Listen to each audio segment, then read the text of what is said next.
Yo, yo, what it do? All right, I'm back on StreamYard, so it should be a little bit smoother, but I'm still kind of getting used to the live streaming myself. So I see y'all piling in already. I appreciate you guys joining. Hope everybody's doing good tonight. I believe you should be with our Texans doing so well. That's for sure. Let me get my Instagram set up real quick, and we'll get rolling here. But yeah, if y'all want, man, hop in the comments. I got it set up to where I can actually see them this time. I know I interact a lot myself on other ones, but uh, I do enjoy it myself. And I'm having a show to have people to talk to, but if I got any questions throughout the way, just holler at me and get things answered for you. So yeah, we got IG going. What's up, Antonio? Um, but yeah, so I mean, I was gonna do a show today, and I plan on doing this throughout the year. As of now, I got it set at Tuesday at 9 p.m. Hopefully I keep it that way. My schedule's kind of in flux, having a couple of young girls, but I understand, it needs to be consistent so you guys can know when to tune in. But I want to do something weekly for the season.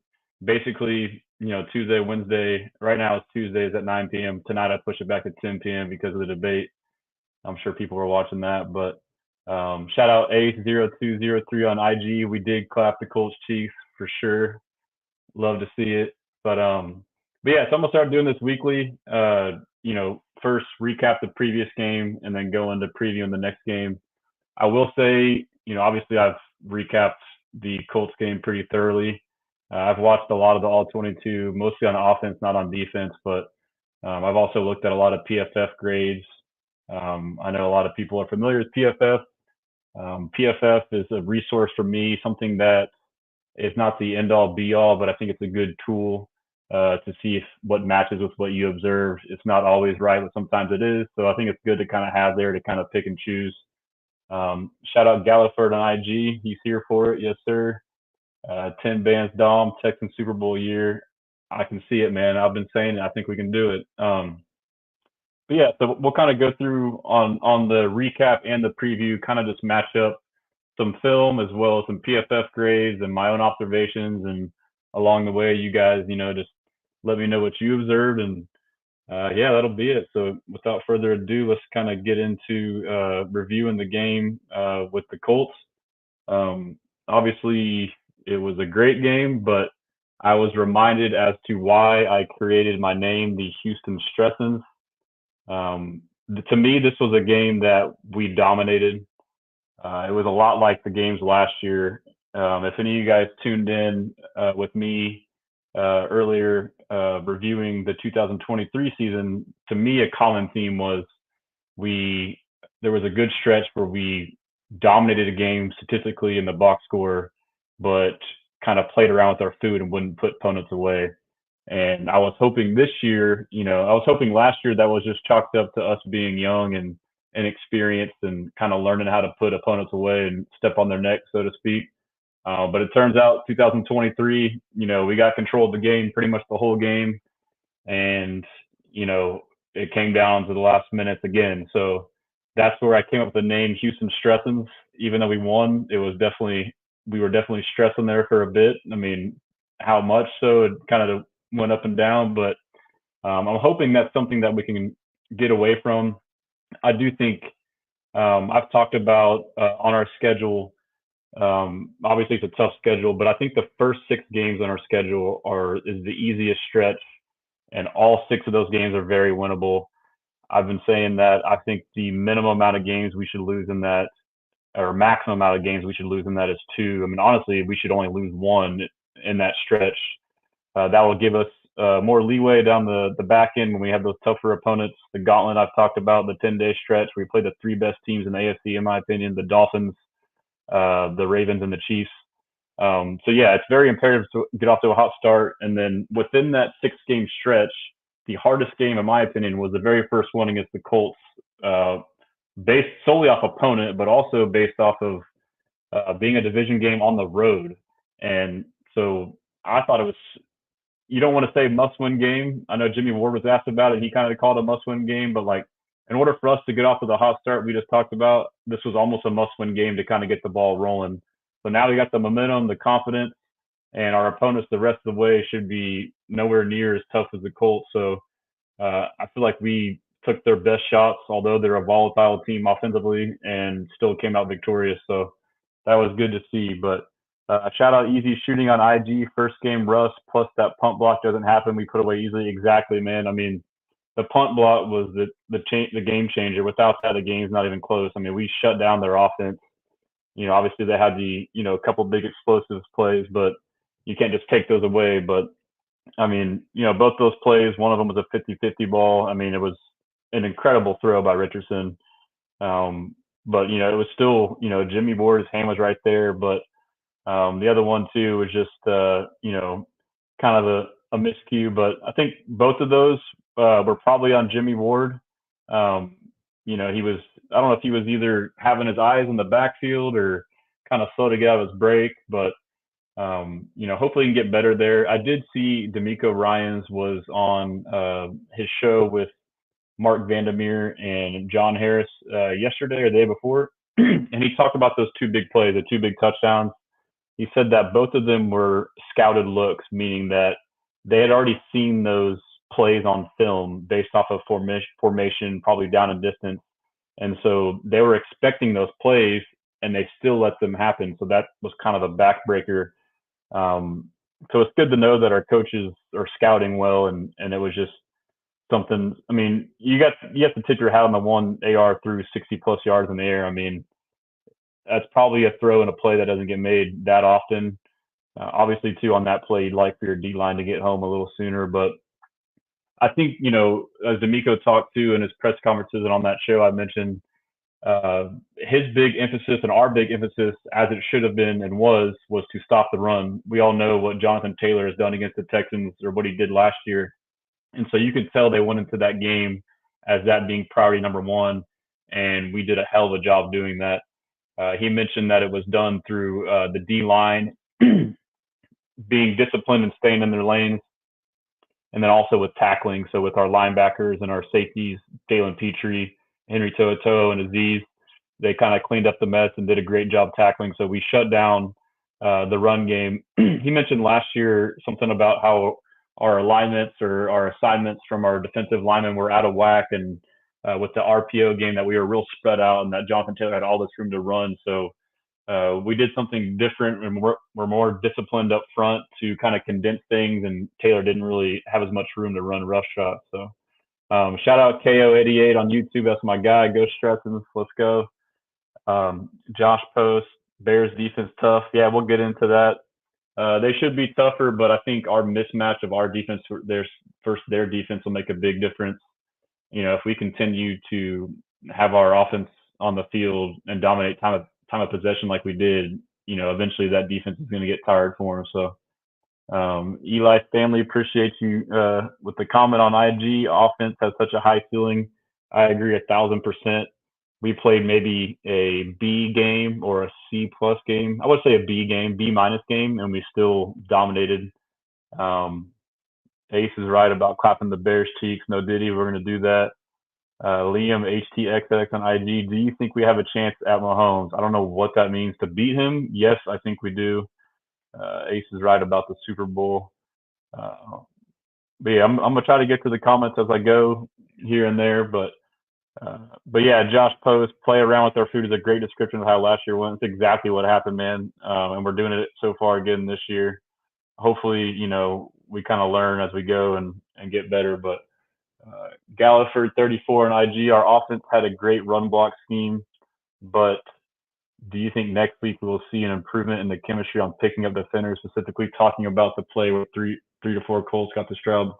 Yeah, so that's the thing about the O-line in the Colts game. I really thought the O-line played great, obviously in the run game, and that showed up on film, but I feel people think that the pass pro was worse than what it was. I think it was good, but not great. It definitely wasn't bad. And as Galliford 34 on Instagram mentioned, almost 3 to 4 of those pressures they had were really just miscommunications. It wasn't us getting beat. So to answer this question, I do think we will improve that. I do think a big reason for that is one, obviously, like he mentioned, week one rust. They talked about this is something that is kind of understated is continuity among the offensive line. You have to communicate a lot to kind of be on the same page, passing off assignments and whatnot. But we didn't really have that many practices together with our O line, all starting five, all throughout camp. Sorry, all throughout camp. We had different guys injured at different times or taking rest days, so that'll take time. But I think another big factor we aren't talking about as to why the pass pro had some miscommunication breakdowns is we played in a loud ass stadium, man. I mean, the Stroud House. They call it the Loud House, but it's called the Stroud House. But I mean, hate the Colts or love them, you have to admit their stadium is a loud ass stadium, and it did have a factor with the O line. And you can tell too early in the game, there were some jitters and nerves and not being able to hear. I mean, the fans were amped up. You could tell kind of things were kind of hectic on that first drive. I thought that first drive was incredible. Things were super hectic. Pass pro wasn't the best. CJ was kind of having happy feet, but we still got a field goal out of the deal. So that was probably going to be our worst drive of the year, and we still prevailed with points. But at home, I feel like, so you imagine all that happened with our experienced offense in that loud stadium. Flip side of that, this week you have Caleb Williams coming into town. I've been saying this all offseason. This game right here, Caleb Williams and his second ever start is coming to NRG. The same NRG that the last game we had at home in the Browns playoff game was up there with one of the loudest that I've heard. And I've gone to probably 80% of all the home games since we started in 2002. I would put it up there with that Cincy playoff game with the Watt pick six. It was that loud. So you factor in that, and then you factor in the incredible offseason we've had, all the hype. I mean, I'm a victim of it. We all have been, knee deep in Texans content. All the moves we made, all the players we got, the draft picks, all the media buzz. So you looked at where the Texans were in the playoffs. There's no reason to think that the crowd noise won't be the same, if not higher. I think it's going to be higher because, at that point in the playoffs, some people were still kind of tentative to jump in, but now I think people, there's probably everyone who is a Texans fan at this point, if they don't believe, then they're not a Texans fan. So with that being said, NRG is about to be the loudest it's probably been in a long time. So good luck to Caleb Williams and their offensive line trying to communicate. Hopefully y'all will be there. I'll be there, and we'll do our part to make it louder. But Easy Shooting on IG says biggest surprise for me was the Neil and Will Anderson having a quiet day. Yeah, it was kind of surprising that we didn't get a lot of pass rush. I think we get so fixated on sacks. I think they had a great game in the run game. Obviously, it showed. And I think they graded decent. They didn't grade great via PFF, but it was kind of just the game plan. But there was a couple times like that big bomb to Pierce. That was a great play by Richardson, but part of that is we couldn't get the pressure. Defense can only cover for so long. If we would have gotten the pressure on AR, that might have had a different outcome. But I agree, it was a little surprising. Eli Stanley on IG said, "How do you think our D line played?" I think if it's not for Richardson being so athletic, we would have had a couple more sacks, especially Daniil. Absolutely. You could tell too. D'Amico said in that same interview, I keep referencing their game plan with an athletic quarterback. He said it's for all athletic quarterbacks is to keep them in the pocket and make them be a pocket passer, which I love. I mean, whatever that player's weakness is, you make them do and expose them. So, I mean, we kind of kept them in the pocket, so we probably had more time because we were being disciplined. But there were a couple times where we, lost setting the edge, and he kind of got out and flushed the pocket. And honestly, I was surprised. Obviously it's a new year, but last year mobile quarterbacks is something we really struggled with. We added a lot of new pieces and we've evolved our scheme, I'm sure. But based off of last year, though, any mobile quarterbacks killed us. I mean, Zach Wilson killed us with his legs. Will Levis killed us with his legs. So much less AR did, much less, this year AR, we were probably expecting him to do a lot rushing, which I don't think he really did, which I'll get into the box score here in a second. We can go over all the stats. But so I thought we did a pretty good job. I mean, even though we didn't get the big high sack numbers, we did good. And to prove my point about the game plan, the 2 sacks we did have came from the interior, but it wasn't necessarily the interior guy just beating the guard or center off the ball. It was the edge being set and the pocket being collapsed by the outside guys, by Daniil and Will. So it's almost like a sack assist that allowed Mario and I believe Foley to get the other one. So it's just game plan. You kind of got to look a little more than surface level sometimes. And that's stuff that I figured out through listening to interviews and watching the film. But a very impressive win. So yeah, we'll go through the box score here. Looking at team stats. So, and like I was saying, man, we dominated this game in the box score. Like it wasn't even this game score wise. We should have won by at least 10 to 14 points. But anyhow, so first downs 26-14, passing first downs 13-4, rushing first downs pretty even. First downs from penalties, third down. So this was an area last year, and every team wants to work on it. Third down conversion, 7-14. That's very good. I will take that all day. Colts were also good. 2 for 2 on fourth down. That's awesome. And there were 2 notable plays. The first one was the one with CJ. I'm sure y'all seen me share the clip where he rolled out and slipped. By the way, that turf for the Colts is just terrible. I don't know if y'all saw before they went to some new turf that's like organic. It was like coconut and some other mixture. So I suspect, I don't know, I heard Pat McAfee talk about it, but I suspect they went with this turf because of environmental stuff, trying to be environmental friendly.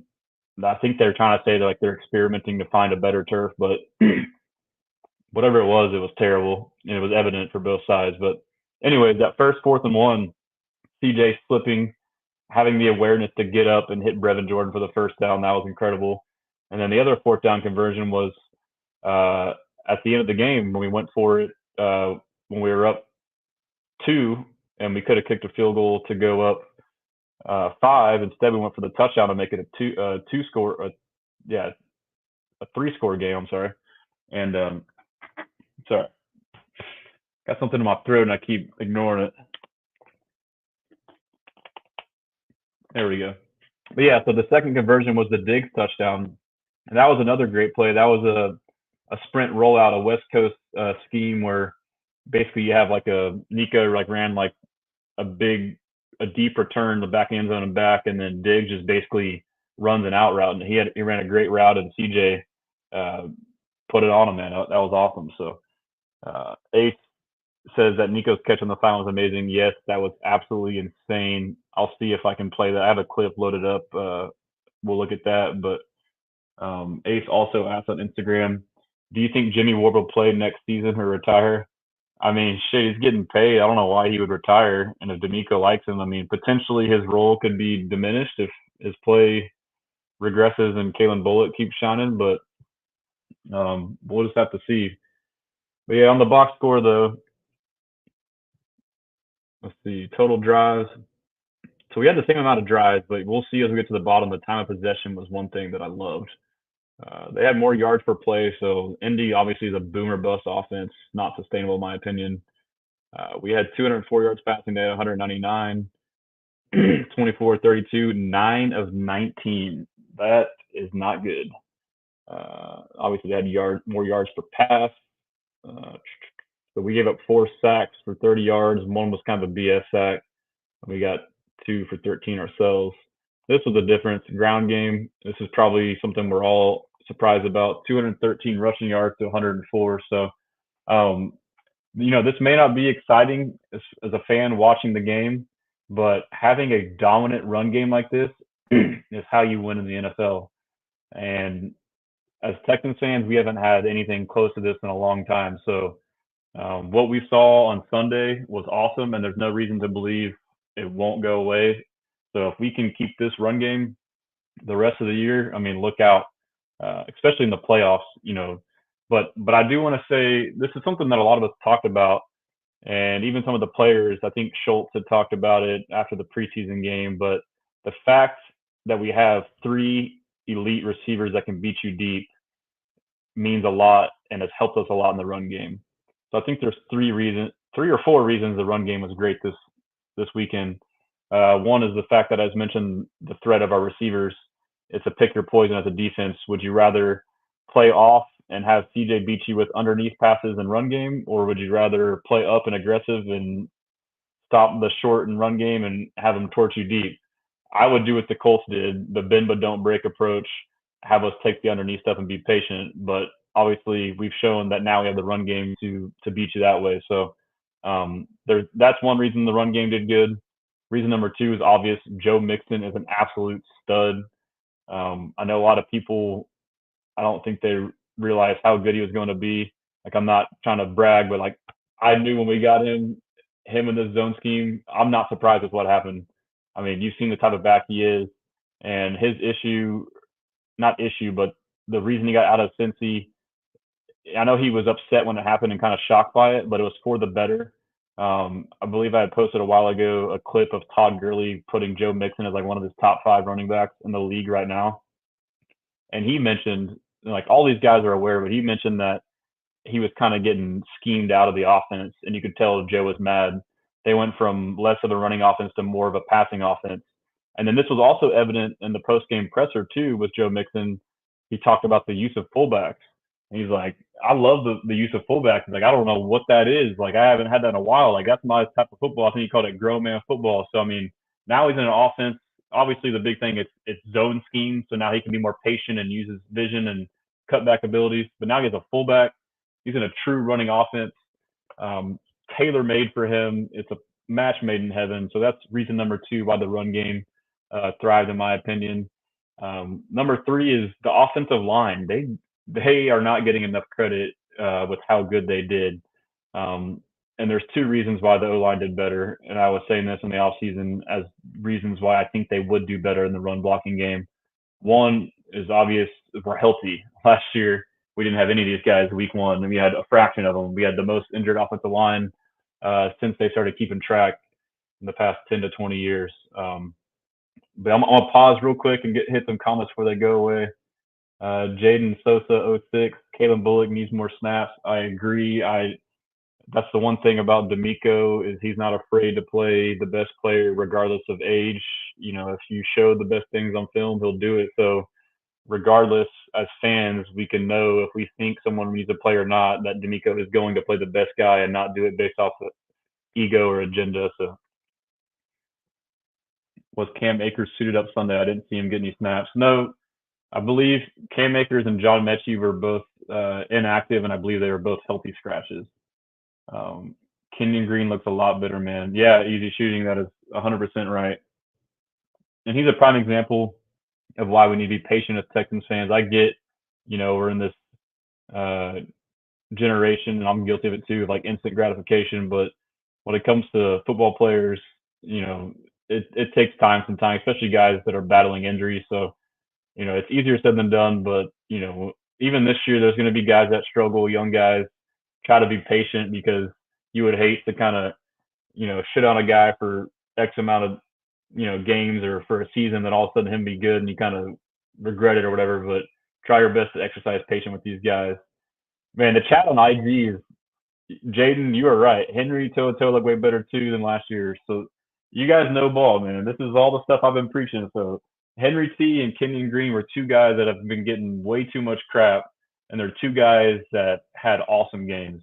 And Henry T was a guy that I was saying, like, when Christian Harris went down, it's like the sky was falling. But Henry T is a guy that stepped up and filled that void, and he did a great job. I mean, he was a rookie last year. He said in an interview that, he was a fat ass. I think he told Landry Locker that in his interview in the locker room. But the main thing is he was young. Like Aziz talked about Henry T. He said, when he got here, the first thing he did was he talked to him. And he let him know, like, I can relate to you. Well, I was a rookie in this system too, so I know what it's like, and I know it's not easy. So the film and the clips that I saw last year of him struggling, most notably in the pass game that people really harped on, to me that was not a lack of ability. It was alignment and assignment, basically not knowing where to line up and then not knowing what to do. So now he's a second year in the system. He's been studying and he's seen it.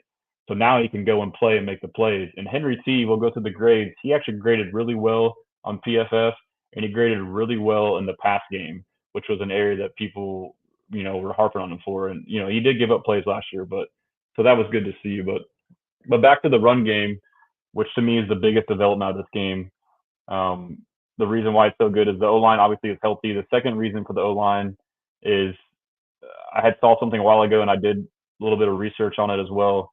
But teams in this zone running scheme, specifically the Shanahan tree scheme, uh, the offensive line run blocking has a massive jump from year one to year two, and even more so from year two to year three. And the reason being is that most offensive lines and offensive linemen, for most of their careers, especially in the NFL, run a gap scheme where basically it's just man-to-man football. You just block the guy in front of you. There's not a lot of pulling. There's not a lot of techniques and thinking and decision making. It's just just dominate the man in front of you. So that's one part of it. But the other part of it too is it's very technical. Like the technique is different, foot position, hand placement, and this is something I'd posted clips on.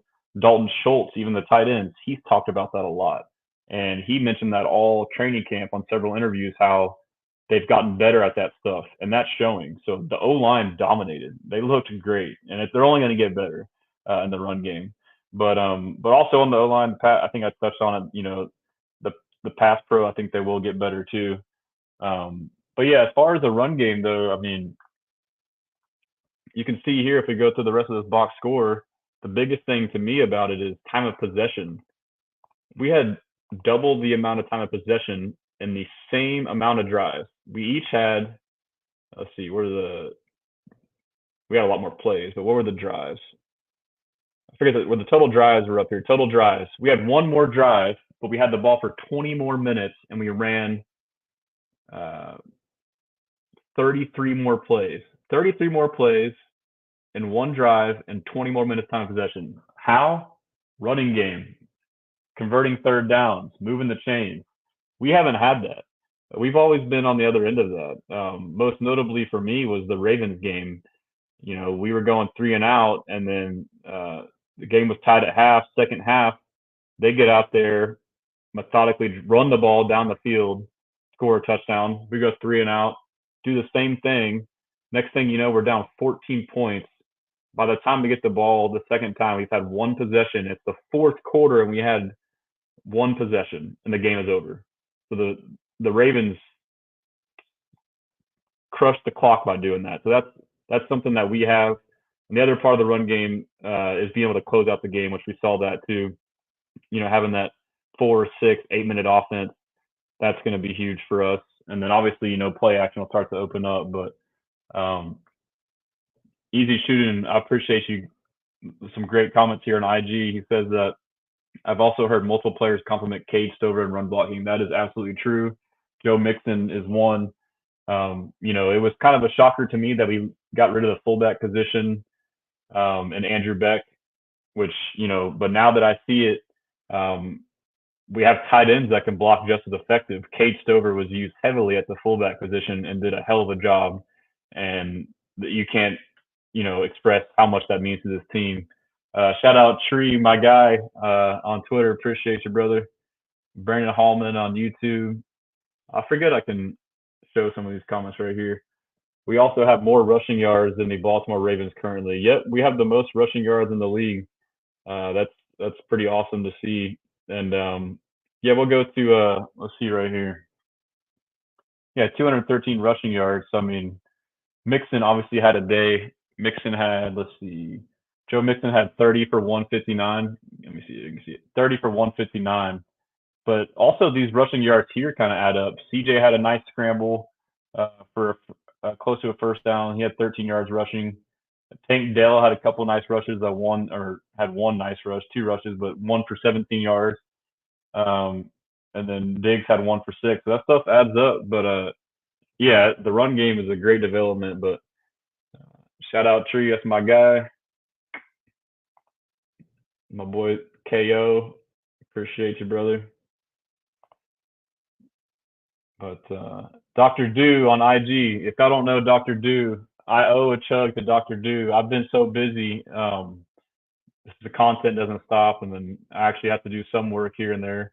But Dr. Do on IG, if I don't follow him on IG or TikTok, he does a lot of chugs. I told him I would do a chug with him if we beat the Colts. I don't know if I can do the same chug that he does, but I think his Texans chug is a red Mountain Dew and a blue Mountain Dew and a beer or something like that, or a Monster.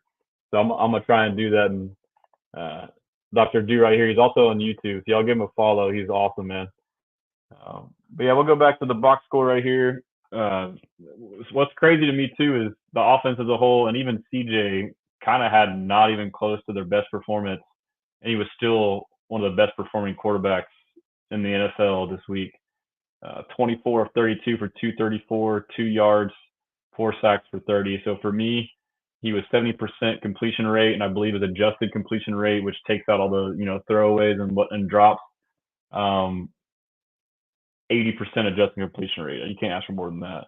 As opposed to Anthony Richardson, 9 of 19 for 212, 2 touchdowns, 1 pick, and 2 sacks. So AR, my thoughts on AR is he's super volatile. I would not want a quarterback who's boom or bust. I would want a methodical quarterback who can keep the offense on the field. You know, the time of possession we saw the disparities because their scoring drives were just almost prayers. Uh, I don't know. I don't know if he's going to be the guy. He's still young. He's only started like 16, 17 games from high school on or something crazy like that. Um, so, obviously he's a project, but I personally think you looked at all there was a video going around today of like his bad throws, the short to intermediate stuff. Um, to me, people were like, oh, they can fix that. Some of the stuff that he's doing throwing wise to me is not fixable.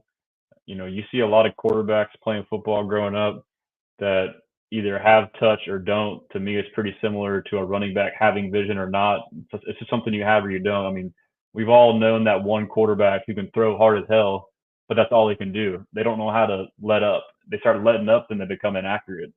And so there is that fine balance of having arm strength, but being able to harness it. Like CJ is a good example. Like he has a strong arm, but not like a rocket arm like AR. Like you see him, missing some of these deep balls, underthrowing guys here and there. But at the same time, he can throw that 10, 20 yard out on a rope, with perfect touch. I don't think AR has that. We'll see. But obviously, he's still, a dual threat. But we've seemed to have found a way to scheme him up to contain him on the ground and force him to be a passer. And his best shot wasn't enough. So, um, but yeah, run game, Mixon 3 for 159. I was looking at it last year, 213 total yards rushing. I think last year our highest was like 158 or 160. So all of last year we've already had a better performance on the ground. Excuse me, on the ground against a good Colts defensive line too. So yeah, AR had 6 for 56 rushing. So that's pretty good. But I mean, I'll take these stats on him. Fantasy quarterback, cool, but and then yeah, Dr. Do says, yeah, that's what we call touch. You can put touch on the ball, make the ball catchable, and it's not just airmail everywhere.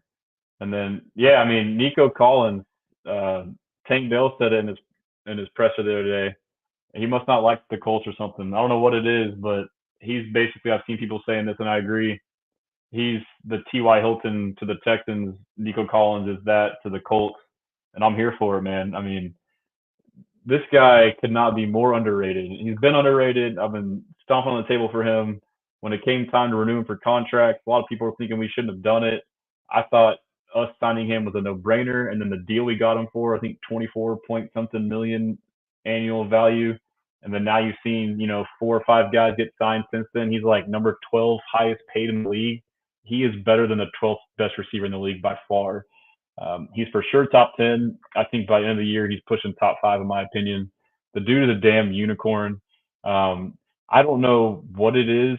I do suspect, this may be wrong, but I do suspect part of the reason he gets slept on so much is that of his personality, honestly, was one part of it. I think his personality, he's a quiet guy. He's kind of like Andre Johnson, where he's reserved. But in a day where most receivers are loud and boisterous and demanding attention, you got someone like Nico who just puts his head down and works. I feel like he suffers from that from the national lens, in my opinion. But obviously, too, he had a slow start to his career, and that happened because he didn't even play his last year of college, his COVID year, and then he came in on two teams with quarterbacks that weren't nowhere near as good as CJ, and two offensive schemes, so the play calling was nowhere good as Slowick. And then also too, Casero said when they drafted him, we drafted him as a project. He was a height, weight, and speed guy. He's literally just like Andre Johnson. I don't know how people have the hard time like when CJ made that comparison to him. It's not as out there as it is. Like he very well may be our generation's Andre Johnson. If you look at the two players, just by metrics, height and weight and speed, they're the same freaking guy. 6'4", 220, runs a 4.4. I think he actually might even be a little bit faster than Dre. But then also too, like he has those abilities. His route running is great, but his ball tracking skills are insane. Like that deep ball, uh, jump ball, and double coverage. Not a lot of receivers make that, and to make that as a 6'4" guy running that fast downfield, he tracked the ball early, saw it, went back to it, and went up and caught it. That and then his sideline catches are also insane. The one he had to win the game was unreal. Like the throw was even better, but the catch by Nico to be able to slow down, catch the ball, and have the wherewithal to put his knee down to stay in bounds was just unreal. I mean, he's a damn unicorn. I feel like throughout the year, people are gonna start to realize that better and better, or more and more. You think Panthers regret? Yeah, I definitely think they've been regretting, and they definitely regret it now. But yeah, Brandon, that's one of the best deals. Jaden Sosa on IG says our D line is going to feast against the Bears O line. I agree. Um, yeah, so you factor in the NRG crowd noise. They're not going to be able to communicate that well. It's going to be, I think it's going to be a bloodbath. If you're a better, I would bet the -6.5 Texans right now. We'll get into it, but they also have Odunze's. I'm pretty sure he's out. He had some kind of MCL sprain or something, and then Keenan Allen's got something going on, so potentially rookie quarterback without two of his top three receivers. Uh, yeah, and then on this play, there was one play that CJ missed. Tank Dell, it was kind of a tough throw, but that's a throw CJ can make all day. Nico was also wide open on that play. And also Nico on that big deep ball he caught was the fastest ball carrier throughout the entire NFL. A 6'4", 220-pound guy was the fastest ball carrier. That's crazy. But yeah, so the box score, let's see. Sacks, we had Fatukasi and Edwards. We don't care about them. Let's go over to PFF real quick and let's see. I'm going to pull it up while we premium. Get the Texans on here. Let's see. Texans. Yeah, so I'm going to pull up some PFF stuff. And again, I think I said it earlier if you're just now getting in here. I think PFF is good. I don't think it's the end all be all. I think it's good to kind of like compare it with what you see to match up to see if you agree. And more often than not, it's accurate. I mean, these guys are grading the film, but there are times I think, in my opinion, where they may not know what a player is supposed to be doing on a play or the scheme. One area I think that was grossly misgraded in this game was our defensive line. They graded them terrible in this game, and especially in the run defense. And I mean, we shut down one of the top rushing attacks in the NFL. So I mean, they had to have done decent. I think that's just because of the scheme. They did their assignment to allow other guys to see. So we run a 4-2-5, 4 down linemen, 2 linebackers, 5 in the secondary, and we have our ends play a wide 9. So most ends are right up here on the tackles. They play even further out, and then our tackles go from the A or B gap to the B or C gap. So all of our D line is spread out in the middle of the field right there. But that's allowed for them to come up and then allow the linebackers to kind of clean up things. So I could see how, like, when grading, they might think that they've done bad that way, but they were severely misgraded. But yeah, we'll just go to the offensive grades. No surprise, Nico Collins, that checks out. And also, too, we always want them to give us the best grades. Joe Mixon obviously had a great day rushing, but 72.9. For them, they consider that good. So, I mean, that's, maybe he could have got graded a little bit higher, but, it is what it is. CJ Stroud, you know, maybe he should have got graded a little bit higher, but it definitely wasn't his best game. One thing I did watch their YouTube recap, and I thought it wouldn't. They did these things called turnover worthy plays. So basically, whether or not you throw a pick or fumble or not, if they think that you got lucky or it could have been a turnover, they'll count that as a turnover worthy play. And I think they had 3 on CJ, so they counted. Obviously, he had the one pick that was a throwaway that didn't quite make it to the sidelines, and the DB didn't get in bounds. I would consider that a turnover worthy play. I feel like there's some DBs who could have made that catch, but the one in the end zone that got overturned by a penalty, I don't think that should still be counted as a turnover worthy play because the guy he was throwing to was held that allowed the DB to get there. So I mean, but it is what it is. I mean, we'll see how it goes. Shout out Anthony Blanco on IG. What's up? I want you to make a comment, bro. Um, that's that what Joe Mixon needs space do. Yeah, I'm not sure what that means, but yeah, Joe Mixon does great in space. But yeah, so on the offense, Howard graded decent. Diggs did good. Pierce had a couple good runs in there. I was surprised, man. Hopefully he can keep it up. Proud of Pierce, or happy for him. Robert Woods, decent, but we'll see here in a second when I go to run blocking. Robert Woods was an absolute factor run blocking, and I think that's something that we all forgot about wanting to cut him. Is remembering that in this Shanahan scheme, run blocking from all positions, including receivers, is imperative, and Robert Woods is incredible at it, and he definitely made a difference. D'Amico even mentioned it several times how well he did. I think he said that he even like showed clips of him run blocking in the meetings to kind of set an example to the younger guys. So Tank Dell, I mean, so a lot of these grades, like they seem like they're worse, but everyone pretty much played good. The Schultz one surprising. The Cade Stover one is surprising, especially on run blocking. I felt like he did great run blocking. Um, and then I will say on pass pro from a running back, Dare and Mixon, uh, and I think Pierce might have had one too. They all did great in pass pro, so that's good to see. But so passing, let's see, run block. Yeah, so this is crazy to me. So Laramie Tunsil, who is an elite pass blocker and not a great run blocker, and this game, according to PFF, was an elite run blocker and a terrible pass blocker. That's crazy. So I mean, the film, obviously you can see highlights and cherry pick, but he seemed to do pretty good overall pass blocking for that 47. I don't know if that's accurate. But the run blocking, he was our highest graded run blocker, Laramie Tunsil. That is awesome to see.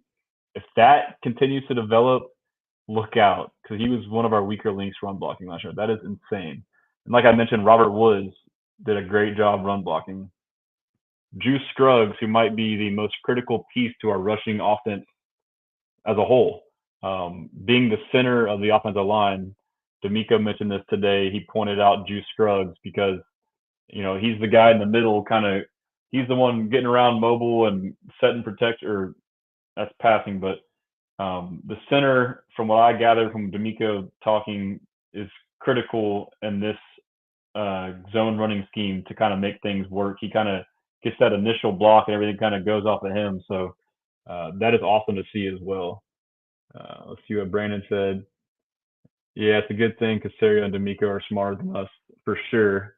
For once, it's it's nice to finally have people in charge of your franchise that you can question their stuff, but you can more often than not know that they made the right decision.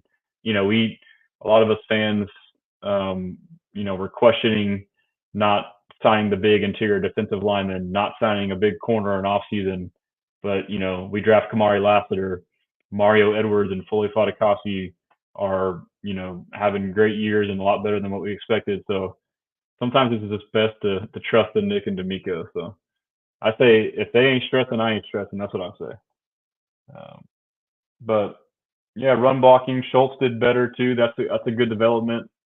He was not a great run blocking tight end last year, so again, that tells me he's learning the scheme. By the way, I thought I would spend like 20 minutes talking about this game. It's already 45 minutes, so I'll try and speed it up. Um, unless y'all like it, y'all can keep keep giving comments. I enjoy the comments. Champagne Shet, Stressan, we blessing. That's right. Appreciate you, Shet. If y'all don't already follow Texans on 3 podcasts, those are my guys. They do a great job every Tuesday and Thursday, I believe, 8 or 9 p.m. So follow them on social and on YouTube as well. We got a comment from Brandon. Rescue Dr. Do. Best minds in the NFL. I agree. That was crazy. That list where Casario wasn't in the top 10. That was a snub. That we need best minded managers and head coach. Uh, what was Colts O line ranked after that game versus our D line? I can go to the Colts grades and we can check that out. Yeah, that was the other part too. Is I watched the video. The Colts O line like graded great, and like they didn't like, maybe in pass pro, but like they didn't run the ball for jack. So I mean, that's where the PFF grade. I'm like, that don't match up. Like, you say they graded great, but then how come they didn't run the ball? It don't make sense. Rogue Slayer, Nico underrated. Yes, sir. I don't know if you heard my spiel, but he's for sure a top 10 receiver. I think he pushes top 5 by the end of the year. He is extremely underrated. It irks me. I take a personal vendetta of mine to prove that he's a top 5 receiver. Um, but yeah, so let's see offense. Yeah, let's go to defense. This is crazy. Our highest greatest player was Kalen Bullock, bro. That's insane.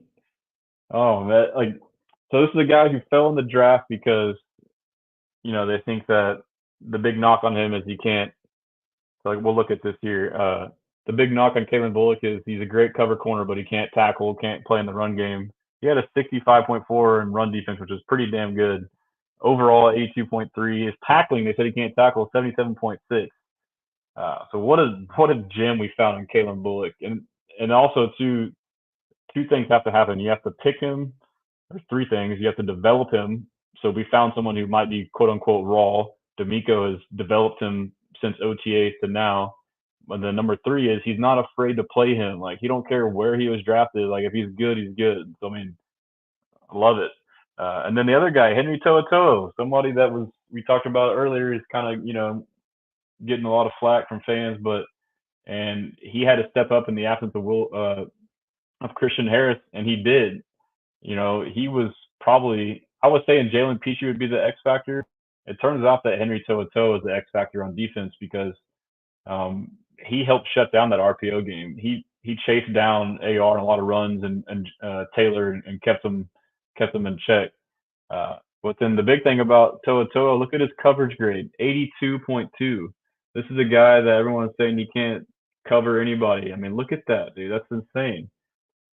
And then yes, Brandon Hallman. This is a great point. And D'Amico actually said that this, in his mind, was the play of the game. Eric Murray stopping the 2-point conversion.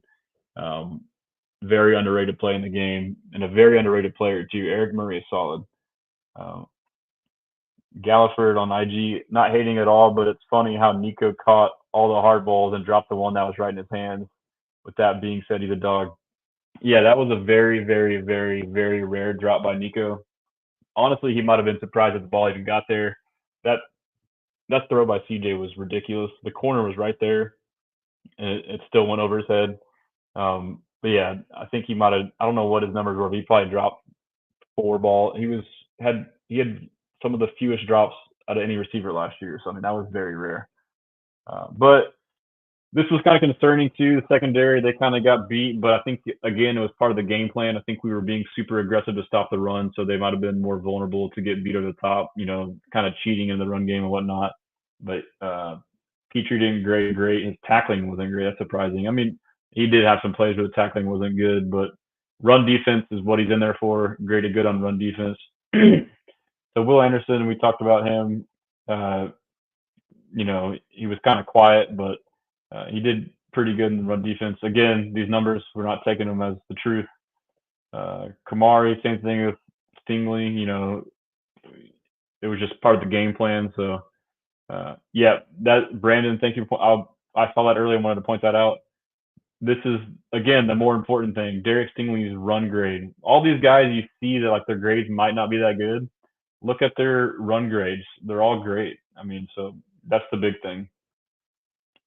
Hunter had a pretty bad game according to PFF, and I haven't quite watched a lot of defensive tape yet. But so his pass rush was decent, but his run defense 29.7. That's crazy. I don't know if it was that bad or not. But so this is where I was saying like the D line grades were terrible, but the D line played good in the run game. So I don't know if this is just they don't understand the scheme and their assignment. And according to them, Aziz didn't have a good game. The Jimmy Ward one checks out.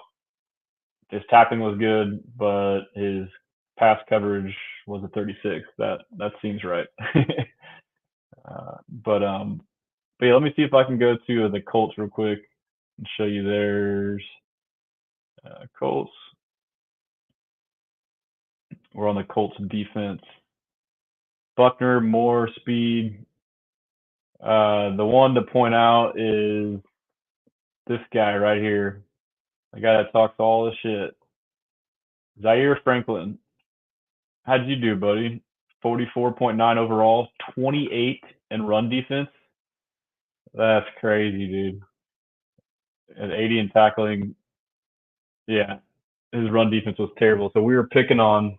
That's awesome, Zaire Franklin the run game. But yeah, to answer Brandon's question, let's go to the Colts offense, see how their O line did, run blocking.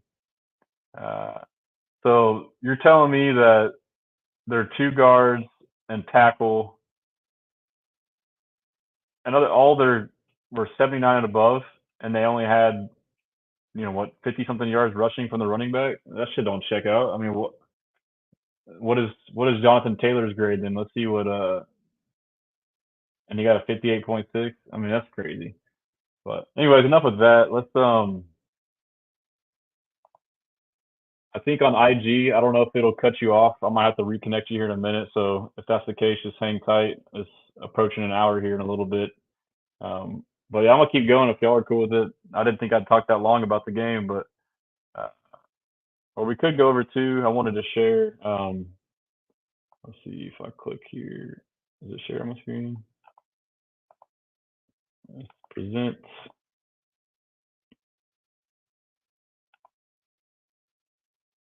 Okay, let's go over. I was gonna go over some of the next gen stats. I've shared a lot of stuff in my timeline too, but I think it's still cool to share.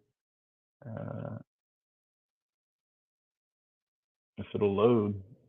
Yeah, this NFL Plus Premium. If y'all don't have it, if you can afford it, I think it's like $15 a month. It's if you spend as much time looking at the stuff as I do, it's more than worth it. Um, Stats and the film, it's all great. Uh, Doctor Do, I believe it will win 5 straight games. I agree. I said we would start 6-0. That's what I think. I think our first loss, potential loss, is to Green Bay. And I don't know why this is not working. Let's see. Maybe it just froze out.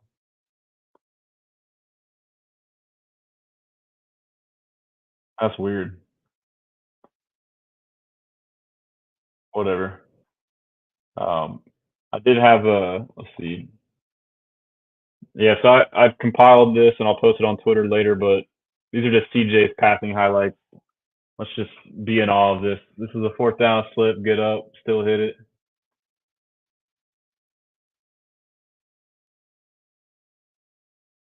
That's so good. That's an underrated throw right there. Off the back foot, pressure in his face, dot.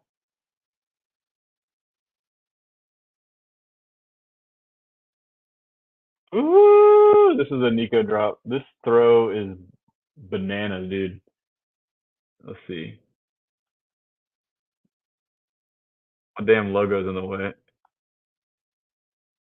He threw it over this corner in this little tight window. And yeah, it's a rare drop by Nico, but I'll post it later. But that throw is insane.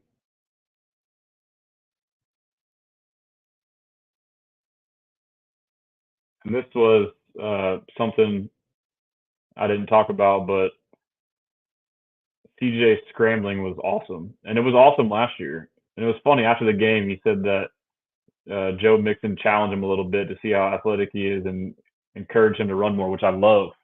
And it was the game changer in this game, extending the play, getting first down with his legs. He did it a lot. That was the Diggs touchdown. A Diggs touchdown was. This seems like a very simple play coming up. The Diggs touchdown. It's like a rollout to the left. Did I skip it? Let me go back. Yeah, here it is. And so he's. I don't know if I'll have the other view, but I mean he was already winning by leverage. But he ran a great route too. It's simple, but like little things matter. And it's not the in the aerial view, but that was the one to Tank. That's so sick, dude. That's so sick. The bomb to Nico. Look at this. He underthrows him, but Nico, elite ball skills. So underrated, dude. There should be the aerial view. Stop and go up and get it. That's what we call high pointing the ball. Catch it at its highest point. This play was crazy. One thing about CJ is he gets to second, third, and fourth reads often and fast. Like he processes so quick. So he looks left side first. There's like an option choice route with the running back. He moves off of it, and Diggs is wide open on the. It's like a dagger or slant, essentially, like a deep slant.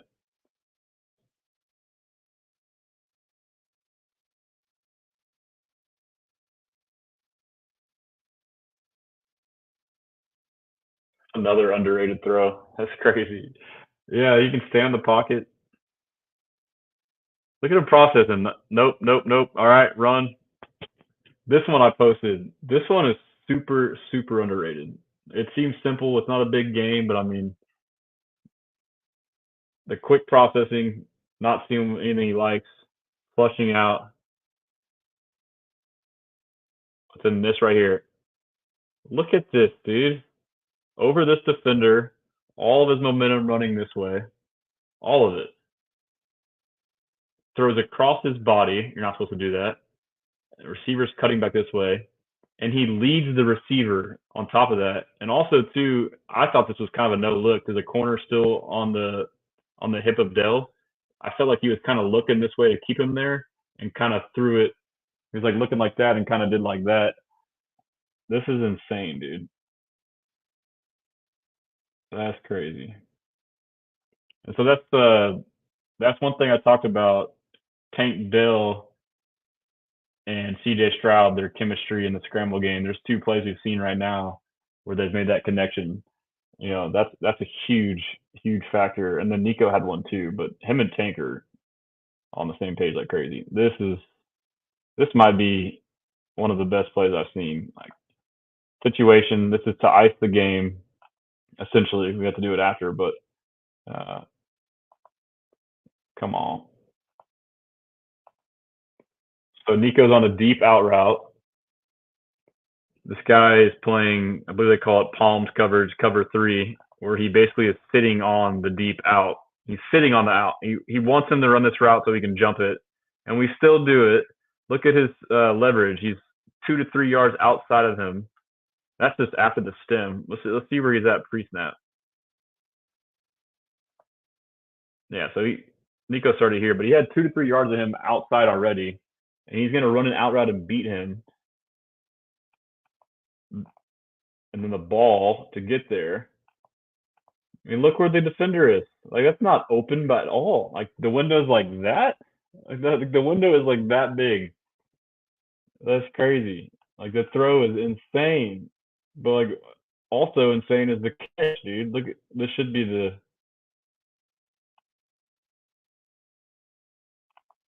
Another thing too is he knew he wanted to throw this route. It's 3rd and 10. He's got a 10-yard out. He's like, I'm gonna throw that thing. Uh, and this is kind of like when he talked about Stafford, why he likes Stafford so much. Is like Stafford can throw the ball in spots that's covered no matter what. And that's what he's doing here. So right here, look what he does with his eyes. He's looking safeties off, defenders off. But he knows, boom, I'm going right here on the out route. And then Nico, his hands are insane. The wherewithal to get his knee down. I mean, look how close that is. That's insane, dude. That's so good. But yeah, it says I'm about an hour. So IG, if it starts if it disconnects, somebody DM me. But it looks like it's still going. Uh, so yeah, let's that's enough of that. We can go to uh, preview the Bears. I figure we can look at the Bears box score against the Titans to kind of give us an idea of what we got. But let's see, Instagram is disconnected. They currently disconnect stream after 1 hour for most users. If you want to continue streaming Instagram, you can root the destination of the stream. Okay, yeah, let me re-add Instagram real quick, fellas. Let's add Instagram. Go get a key in live video. But yeah, I think in the chat, Dr. Dew said if Jordan Love returns to the Packers game, yeah, that game to me, hopefully he's healthy by then. That game to me was crazy that it wasn't a primetime game. Like I thought for sure that was a shoe in primetime game. Like I'm surprised this Bears one is over the Packers Texans, but I mean whatever. But that should be. I don't know. They said Jordan Love 2 to 4 weeks, maybe up to 6 weeks. So I mean, if hopefully he's back, and if he is back, hopefully he's, obviously we want to win, but you want to beat teams at their best too. I guess you want to kind of prove it on a live stage. But all right, should be back on IG here in a second. Got it going. We Blessan. We're back IG. It only lets me do an hour. Sorry about that. But yeah, so the Bears played the Titans and they won, and they should not have won. They only won because Will Levis is terrible, and we all knew that. I knew that. I guess some people still think he's good. Titans fans are having a rough go at it this week, and it's awesome to see all the meltdowns. Dr. Dew had asked Houston versus Dallas. It's a ways away, but initially I thought that we would dominate them, but I think it'll be a close game, but I think we should win that game for sure. Uh, what up, Nathan? What are you doing? I'm doing a show, bro. But all right, yeah. So let's go to the team stats. This is gonna be crazy. So Joe Mixon had what 158 yards rushing. The Bears had 148 yards of total offense. Joe Mixon had more yards rushing than the entire Bears offense had against the Titans defense. Put that into perspective. So obviously the Titans defense is better and they're good, but I mean they got 148 yards total. So this is where we win the game is our defense versus their offense. Bears have a pretty good defense, but if we can cause turnovers, create 3-and-outs, get the ball, do what we did against the Colts, time of possession, just dominate the game, will be good. And also too, like if their defense is stopping us early, but we continue to keep getting the ball back on offense, eventually that defense will get tired and we'll break it open. But that's a big mismatch for us. So it's okay to keep sleeping. This is my boy Christian. He's a Titans fan. I can't. You still got faith. I admire it. I told you. I warned you. I mean, at the least, the Titans season, their whole season this year, in my opinion, is to figure out what they have at quarterback. And Brian Callahan, new coach, he didn't draft Levis, so that's what he wants to see. But I think, by week 12, 13, 14, something like that, they might move on from Levis and start trying other guys that think about the future. And if I were them, that's what I would do. And I would look at trying to get someone else in the draft. But maybe I'm wrong, but that's just what I see. To me, he's not a pocket passer, man. Like he doesn't know how to step up into the pocket. He flees the pocket too quick. He tries to play hero ball and makes dumb plays. We saw it again. I told Christian this, and they said that he didn't. Week 1, he's already doing it. We got that great picture of him on his knees. That shit is hilarious. But appreciate you, dude. Have a good one, bro. Um, yeah, so this game was ugly. Titans moved the ball a little bit. So, Bears gave up 244 total yards to the Titans, 104 yards passing. So this is awesome to see too, right here. The Titans' vaunted rushing attack with that awesome O line got 140 yards rushing on the Bears. How are we going to win the game? Right there. Run the ball down their throats. Rushing attempts, penalties pretty bad. But yeah, this game was crazy. Let's go to the play. See how it started out. A bunch of three and outs, three and outs to start, and then Titans go up 7. Looks like they get the ball back again. Yeah, they go up 7. The Bears muff the kick return, Velus Jones, and then they only get a field goal, so they're up 10-0. And they punt. Titans score again. They're up 17-0. And then they get a field goal, so it's 17-3 at half. And then the Bears get a block punt for a touchdown. We know what that feels like. Hopefully that doesn't happen to us. Then punt, a lot of three and outs. Field goal by the Bears. Fumble by Will Levis. Sacked. And then we had a field goal, so now they're down by 1. Interception touchdown, Will Levis. Oh, he's so good. Back-to-back drives of turnover. This turnover was terrible. Punt, another interception. I'm sure it was a Hail Mary, but still. Yeah, let's look at the box score. Like, he ain't it, man. 19 of 32, 127, 1 touchdown, 2 picks, sacked 3 times. 36 yards rushing. Tony Pollard rushed for 82 yards. Y'all think Joe Mixon can run on this team? That was crazy.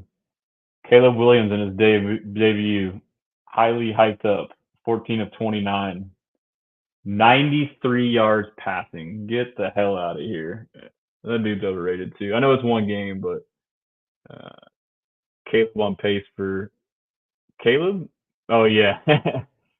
I thought you were talking about Mixon because I've been saying Mixon's going to get 1,500 all-purpose yards. So when you pull up Titans box score, Arden Key and Sweat appear with 0 stats.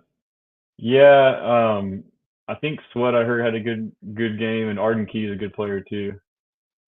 But what's my Texans versus Bears prediction is from the chat and Instagram. I think that the Texans are going to dominate, man. I mean, like I said earlier, it's a raucous environment. Rookie quarterback, second ever start against that crazy D line. D line didn't get a lot of pass rush last game, but that was our game plan.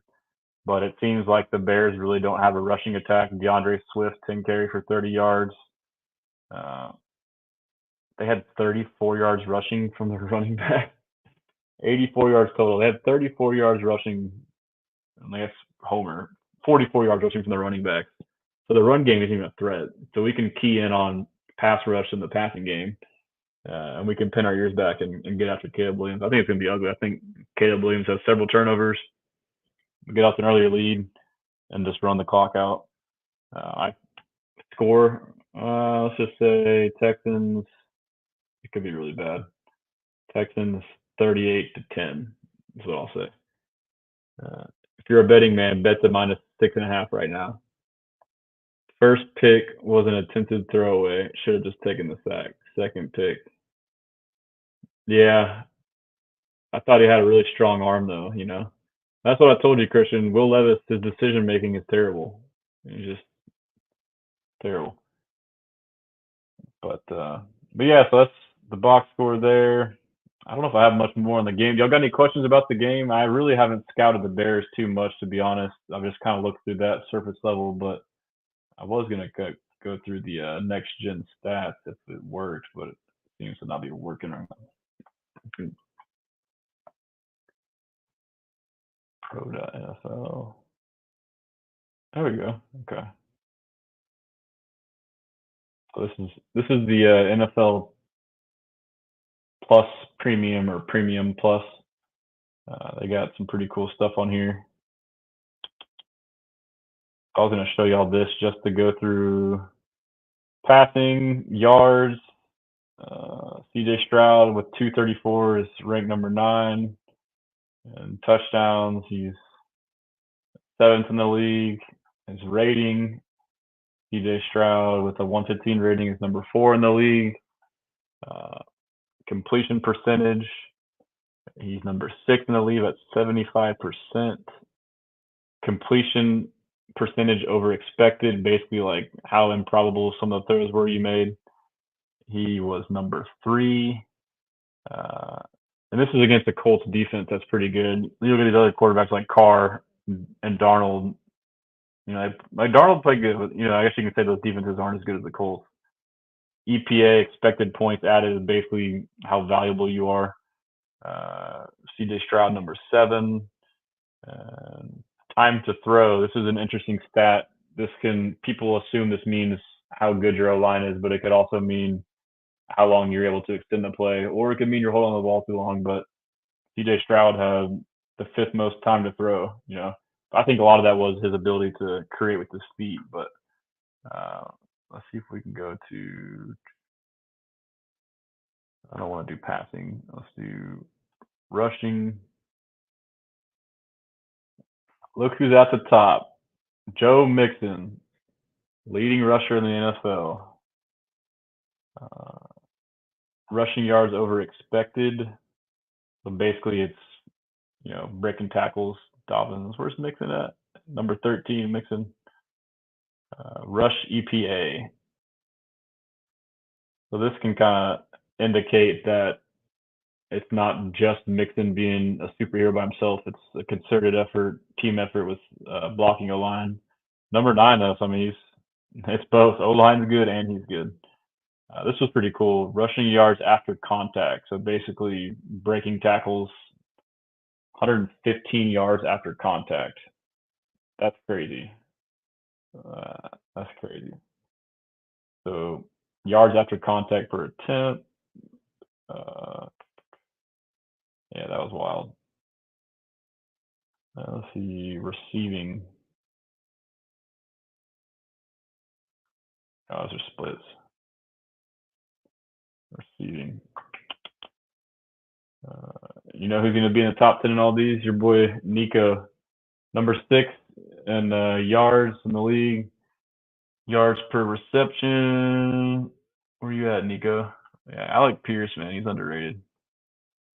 Nico, 13. Catch rate over expected. Dalton Schultz, 35%. So he had a couple tough contested catches. Nico Collins, 26, number 12, 26%. Receiving EPA, Nico, number 3, underrated. Yards after catch, we don't got any Texans on here. Those will come. Yards after catch over expected, that's going to be the same thing. Air yards per target is basically when they throw it to you, how many yards the ball travels in the air. So like a deep ball, essentially. I bet you Nico's up there. No, he's not. Tank Dell. Nico's at 12 with 15.8 air yards per target. Tank Dell. I guess CJ missed him on that deep ball. So Tank Dell's a deep threat too, man. Average separation. This is something they've been raving about. I know they have a more advanced one, but Joe Mixon. This is tough when they put the running back in here because running backs get out there uncovered. But Joe Mixon had the 5th highest average separation on routes. See if we can get down to like actual receivers. Wonder where Nico's at. He's got to be up here. Whatever. Anyways, yeah. That's all I got, man. I think that we will dominate. Off to a good start. So appreciate you guys and all y'all support. I do have a big announcement coming tomorrow morning. I'm excited to share with you guys, and it's something that you guys can be involved in. So keep your eyes peeled and look out for it. But y'all have a good night. Appreciate you guys. Go Texans. Be blessing.